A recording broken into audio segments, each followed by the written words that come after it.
So guys, আজকে আমার দোকানে এত ভিড় ছিল কেন? আর এত চাউমিনই বা কে নিচ্ছিল? দেখার জন্য পুরো ব্লগটা দেখতে থাকো। সো হে গাইস, আসসালামু আলাইকুম। আবারও চলে আসলাম আর একটা নতুন মিনি ব্লগ নিয়ে। আমি হলাম আবিদ, আপনারা দেখছেন আবিদ লাইফস্টাইলের আরও একটা নতুন মিনি ব্লগ। আজকের দিনটা ছিল রবিবার, তাই দোকান খুলে দোকানে বসেছিলাম বিকেল থেকেই। আজকে সারাদিন বাইরের দিকে কোনো বেরোনোর চান্সই পাইনি, কারণ আজকে রবিবার বলে দোকানে খুব ভিড় ছিল।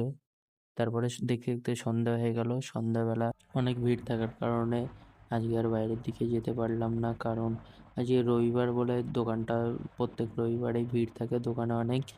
আর তারপরে কিছুক্ষণ পরে দোকানটা ফাঁকা হয়ে গেলে আমি আর ওই দাদাটা মিলে কিছু খেয়ে নিলাম। খেয়ে নেওয়ার পরে আবার দোকান টোকান গুছিয়ে বাড়ি চলে আসলাম।